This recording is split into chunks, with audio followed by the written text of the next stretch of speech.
चलो जी, खोलते हैं ट्रांसफार्मर के सारे पार्ट्स और जानते हैं क्या है इनका काम। ट्रांसफार्मर में बहुत सारे छोटे छोटे पुर्जे लगे होते हैं, पर उनमें से सबसे जरूरी यही है। शुरू करते हैं ट्रांसफार्मर के टैंक से। देखो भैया, ये है ट्रांसफार्मर का ढांचा जो बना है लोहे की प्लेट से। अंदर से है बिल्कुल खाली और इसके अंदर रखी जाती है ट्रांसफार्मर की वाइंडिंग, वो भी तेल में डुबाकर, पूरा डुबाकर। और ये ऐसा वैसा तेल नहीं, बल्कि मुख्य तौर पर इसमें दो तरह के तेल का इस्तेमाल किया जाता है। एक होता है पैराफिन और दूसरा होता है नेफ्था। ये पैराफिन वाला तेल कूलिंग सिस्टम में दिक्कत करता है, लेकिन आसानी से मिल जाने के कारण आज भी बहुत सी जगह इसका इस्तेमाल ताबड़तोड़ तरीके से किया जा रहा है। नेफ्था ऑयल ट्रांसफार्मर की कूलिंग को आसान बना देता है और ये बेहतर विकल्प भी है। अब तेल में डुबाई जाने वाली कोर के बारे में भी जान लो। ये बनाई जाती है पतली पतली नरम लोहे की लैमिनेटेड प्लेट से। अब आपके दिमाग में एक सवाल आया होगा, इंजीनियर्स ने क्या सोचकर इतनी पतली पतली प्लेट बनाई होंगी? क्यों भाई, एक ठोस कोर का इस्तेमाल क्यों नहीं कर लेते? काहे इतनी माथापच्ची करी? देखो, सवाल बढ़िया है, अब सुनो जवाब। एक होता है एडी करंट। अब ये बड़ी ही ऊट पटांग चीज है। पहले आपको इसके चरित्र के बारे में बताता हूँ, फिर बताऊंगा इसका पतली पतली प्लेट से क्या है लेना देना। एडी करंट होता है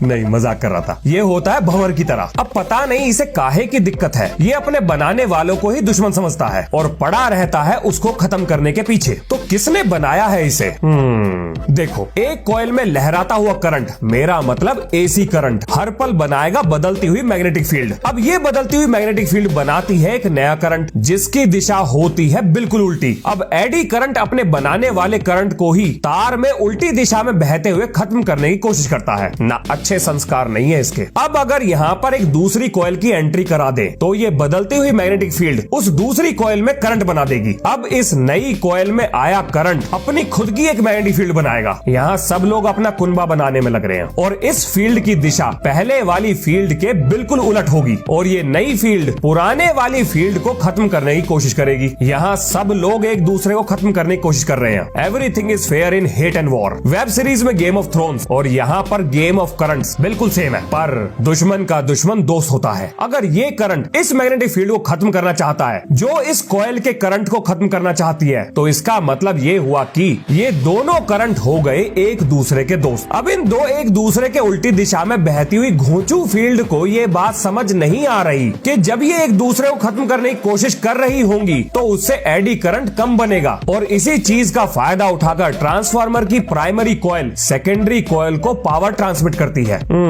वापस चलते हैं ट्रांसफार्मर की उन अजीब बनावट वाली पतली पतली प्लेट्स पर और जानेंगे क्या है उनका रिश्ता एडी करंट से। आपने इंडक्शन प्लेट तो देखी ही होगी। अब ये बनाती है बहुत तेज रफ्तार पे बदलती हुई जबरदस्त मैग्नेटिक फील्ड। अब अगर एक ठोस लोहे के बर्तन को इसके ऊपर रख दे तो ये फील्ड उसमें एडी करंट बनाकर अपना काम पूरा करेगा, लेकिन बर्तन का रेजिस्टेंस उस एडी करंट को घूमने से रोकेगा, जिसकी वजह से हो जाएगा ये गर्म और अपन लोग फायदा उठाकर पकाएंगे इसमें खाना। अब यहाँ पर तो एडी करंट काम आ गया, पर ट्रांसफार्मर पर खड़े होकर खाना कौन बनाएगा भाई? वहाँ हमें एडी करंट नहीं चाहिए, क्योंकि एडी करंट से पैदा होने वाली गर्मी ट्रांसफार्मर का सत्यानाश कर देगी। अब सबसे काम की चीज बता रहा हूँ, जब किसी ठोस चीज में एडी करंट बहता है तो उस धातु में चार्जेस यानी इलेक्ट्रॉन्स भंवर की तरह घूमते हैं। तो क्यों ना इस भंवर को रोकने की कोशिश की जाए। लो जी, हमने प्लेट की जगह बना डाली कटी हुई पत्ती और भंवर के रास्ते में बिछाने शुरू कर दिए रोड़े। अब इसमें एडी करंट को भंवर की तरह घूमने में आएगी दिक्कत, तो करंट भी कम बनेगा, जिसकी वजह से गर्मी भी कम पैदा होगी। देखो, पहले एडी करंट मस्त तरीके से अपना लूप बना रहा था और अपन ने क्या किया, पत्ती को काटकर एडी करंट के घूमने के रास्ते को बड़ा कर दिया। अब वो कुछ ऐसे जाएगा, जिसकी वजह से जल्दी लूप तो ना बनता, तो हीट यानी गर्मी भी पहले से कम होगी। एक आकार बदलने से कितना अंतर पैदा हो सकता है आप इसे इंडक्शन प्लेट से समझ सकते हो। देखो, लूप बनाने के लिए सबसे बढ़िया आकार होगा गोल, इसीलिए इंडक्शन प्लेट पर ये गोल सफेद रंग की धारी लगाई जाती है ताकि इसके ऊपर धातु की गोल प्लेट या बर्तन रखने पर ज्यादा से ज्यादा एडी करंट बन सके। तो हमने ट्रांसफार्मर की कोर की प्लेट को ऐसे काटा कि उसको गोल घूमने का रास्ता ना मिले। अब ये हो गई कटिंग की बात, लेकिन एक सिंगल मेटल प्लेट क्यों ना लगाई, पतली पतली प्लेट क्यों बनाई? देखो, वैसे तो एडी करंट बहुत सी चीजों पर निर्भर करेगा, पर अपन यहाँ सिर्फ अपने काम की बात करेंगे। अगर लूप बड़ा बना दे तो एडी करंट ज्यादा होगा और अगर लूप छोटा बना दे तो एडी करंट कम हो जाएगा और पतली पतली प्लेट इस्तेमाल करने से लूप बहुत ही छोटा बनता है। चलो, पहला काम तो हो गया। अब एक बड़ी प्लेट की जगह बहुत सारी छोटी छोटी पतली पतली कटी हुई पत्तियों का इस्तेमाल करेंगे, पर उन पर पर वार्निश जरूर लगानी है, नहीं तो दोनों पत्तियों में बनता हुआ एडी करंट मेले में बिछड़े हुए भाइयों की तरह मिल जाएगा और ज्यादा गर्मी पैदा करेगा। इसीलिए ट्रांसफार्मर कोर की प्लेट को वार्निश लगाकर दो प्लेट के बीच में इंसुलेशन दिया जाता है। चलो भैया, कोर बन गई, अब लपेटते हैं इस पर कॉपर का तार, यानी करेंगे वाइंडिंग। अब इस पर लपेटे गए कॉपर के तार पर इंसुलेशन की एक परत होती है। सवाल है ये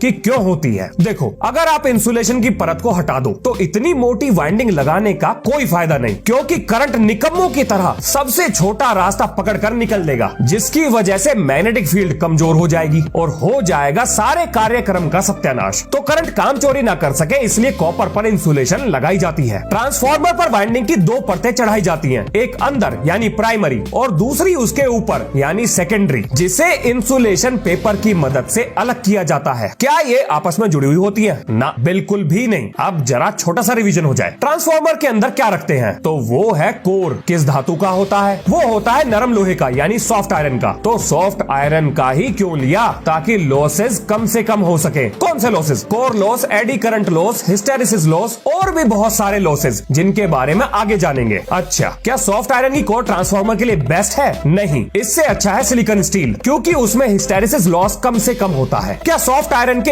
एक ही टुकड़े से कोर बनाई जाती है? नहीं, इसमें पतली पतली कटी हुई प्लेट का इस्तेमाल किया जाता है। पतली पतली कटी हुई प्लेट क्यों? ताकि एडी करंट लॉस कम से कम हो सके। प्लेट को एक दूसरे से कैसे अलग करते हैं? तो इन पर वार्निश का एक लेप लगाकर इन्हें अलग किया जाता है। क्या प्राइमरी और सेकेंडरी वाइंडिंग जुड़ी होती है? नहीं। तो उन्हें अलग कैसे करते हैं? उनके बीच में इंसुलेशन पेपर लगाकर उन्हें अलग किया जाता है। अब ट्रांसफार्मर की कोर को उठाकर इसके ढांचे में डाल देते हैं और उसके बाद भर दिया गया इसे मिनरल ऑयल से। अब यहाँ पर हम दो तरह के तेल का इस्तेमाल करते हैं, पहला नेप्था और दूसरा पैराफिन। और अब आते हैं दो सवाल। पहला ये कि दोनों में से कौन सा तेल इस्तेमाल करें, और दूसरा ये कि तेल डाले ही क्यों, काहे इतना खर्चा किया। पहले जानते हैं तेल का प्रयोग क्यों किया। देखो, वाइंडिंग के बीच में इंसुलेशन के लिए हमने किसको लगाया? वो है इंसुलेशन पेपर। लेकिन लोड पड़ने के समय ये कागज गर्म होकर जल सकता है, यानी पूरी वाइंडिंग खराब हो सकती है। अब ये तेल वाइंडिंग के बीच की जगह को भरकर इंसुलेशन को और मजबूत बना देता है, जिससे एडी करंट और कम बनता है। और दूसरा काम, ये गर्म होती वाइंडिंग को ठंडा करने में मदद करता है। ये तेल वाइंडिंग से गर्मी को सोख कर रेडिएटर की तरफ ले जाता है, जहां वो ठंडा होकर वापस टैंक में आता है। अब जानते हैं दूसरा सवाल कि कौन सा तेल इस्तेमाल करें, पैराफिन कि नेफ्था। देखो, बढ़िया तो ये होगा कि नेफ्था का इस्तेमाल कर लो, पर सवाल है ये, क्यों भाई, इसमें कौन सा घुंघरू लटक रहे हैं? तो इसका जवाब है हाँ, बिल्कुल लटक रहे हैं। नेफ्था ऑयल की स्लज घुलनशील होती है, पर पैराफिन की स्लज घुलनशील नहीं होती। अब ये स्लज क्या है? ये है चिकट यानी कीचड़ टाइप का। अब दोनों तेल ऑक्सीडाइज होकर कीचड़ बनाते हैं, लेकिन पैराफिन से भरे ट्रांसफार्मर का कीचड़ नीचे बैठ जाता है, जो कूलिंग सिस्टम में दिक्कत पैदा करता है। पर नेफ्था के द्वारा बनाई गई कीचड़ आसानी से घुल जाती है और ये कूलिंग वाली दिक्कत उसके साथ नहीं होती। पैराफिन के साथ और भी कई दिक्कत है, पर ये मेन थी। पैराफिन में इतनी भयंकर कमी होने के बाद भी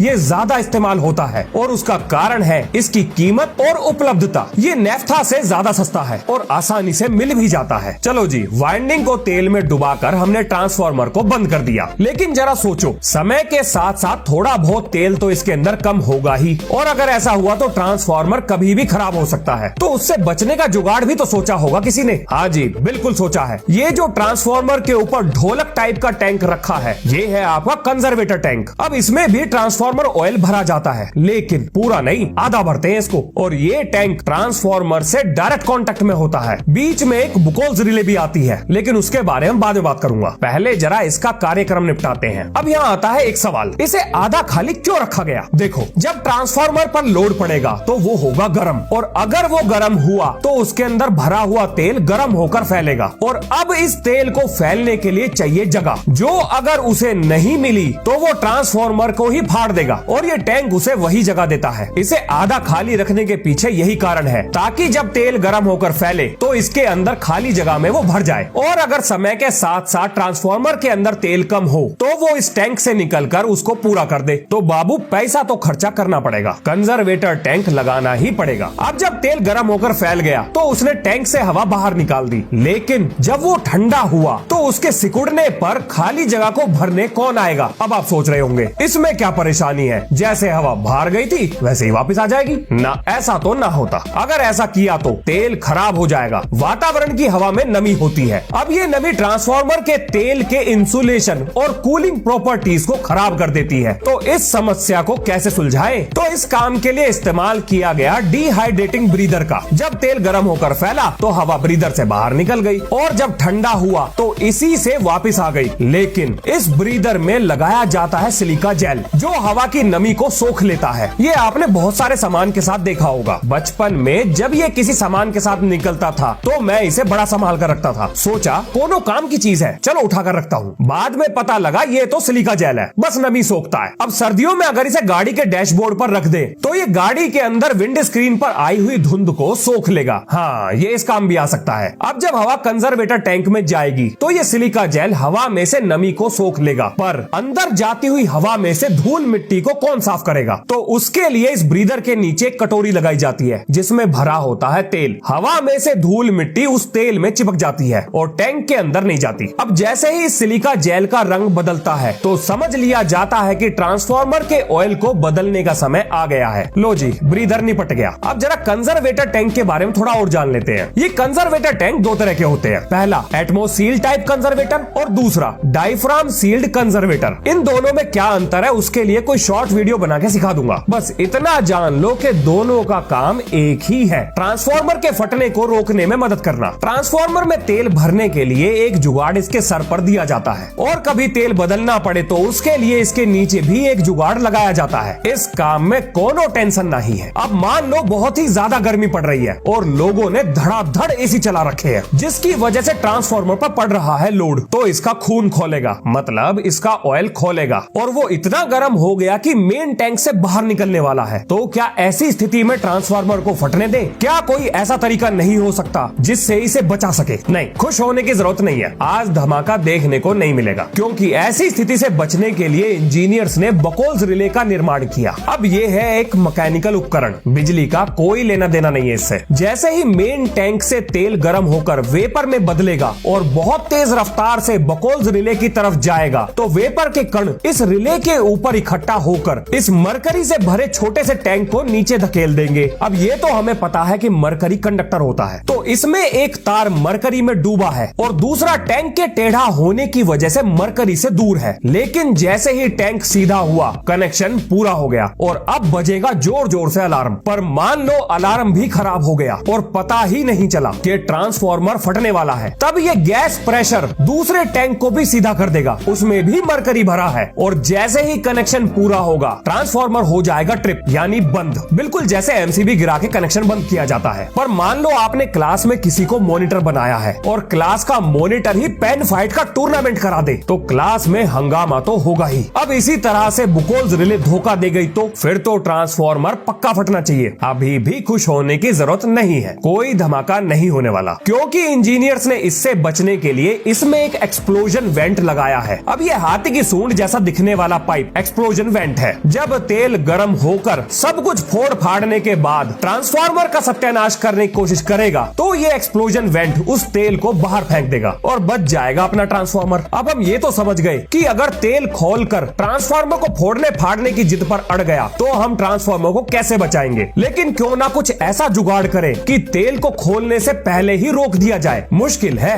पर असरदार है। यानी अब हम सीखेंगे कूलिंग सिस्टम। अब देखो, अगर गर्मा गर्म खीर को कटोरी में खाएं तो वो जल्दी ठंडी तो ना होगी, लेकिन अगर उसी को थाली में डाल के थोड़ी देर रख दे तो वो ठंडी हो जाएगी क्योंकि हमने सरफेस एरिया बढ़ा दिया। सरफेस एरिया बढ़ने से हीट जल्दी ही एटमॉस्फेयर में रिलीज हो जाती है। तो अब इस तेल को हम रेडिएटर की फिल्म में ऊपर से पतली पतली ट्यूब में गिराएंगे जिसकी वजह से तेल का सरफेस एरिया बहुत बढ़ जाएगा और बहती हुई हवा अपने साथ गर्मी को ले जाएगी। और बहुत बड़े हैवी लोड वाले ट्रांसफार्मर में पंखा भी फिट किया जाता है। अब जानते हैं अपने काम की चीज, कहां से ट्रांसफार्मर सप्लाई लेता है और कहां से देता है। इस लेने देने के जुगाड़ को बुशिंग कहते हैं। हम यहाँ पर बात करेंगे स्टेप डाउन ट्रांसफार्मर की, जिसमें हाई वोल्टेज बुशिंग की मदद से सप्लाई ट्रांसफार्मर के अंदर और लो वोल्टेज बुशिंग की मदद से ट्रांसफार्मर के बाहर जाती है। ये बुशिंग हाई वोल्टेज और लो वोल्टेज को ट्रांसफार्मर की बॉडी से इंसुलेशन भी देती है। ये बनी होती है पोर्सिलेन की, ग्लास या कई और दूसरे कंपोजिट मटेरियल से।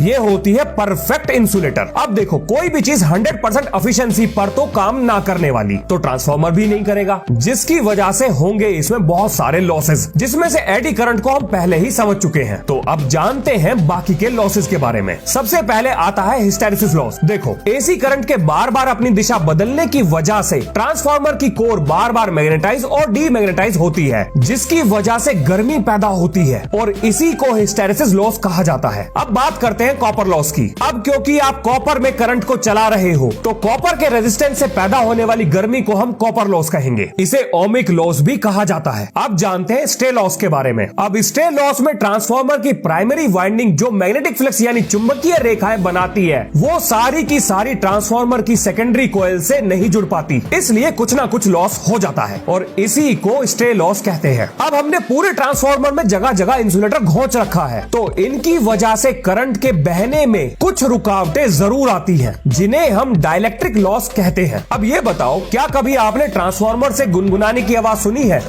सुनी तो होगी। काहे भाई, काहे गुनगुनाता है ये? देखो, जब भी मैग्नेटिक फ्लक्स पैदा होगा तो वो जरा मरा ट्रांसफार्मर की कोयल की शेप को बदलने की कोशिश करेगा और ऐसा बार बार होगा और इसी वजह से अपना ट्रांसफार्मर गुनगुनाता है। इसी को मैग्नेटोस्ट्रिक्शन लॉस के नाम से जाना जाता है। ट्रांसफार्मर की खोज कब और कैसे हुई, इसकी जानकारी पार्ट 1 में दी गई है, जो आपको पिन कमेंट, डिस्क्रिप्शन और आई बटन में मिल जाएगा और एंड स्क्रीन पर भी लगाई है। लो जी, खत्म आज का प्रवचन। वीडियो बढ़िया लगी तो लाइक मारो और ज्यादा बढ़िया लगी तो शेयर मार दो और बोलो मेरे संग, जय हिंद जय भारत।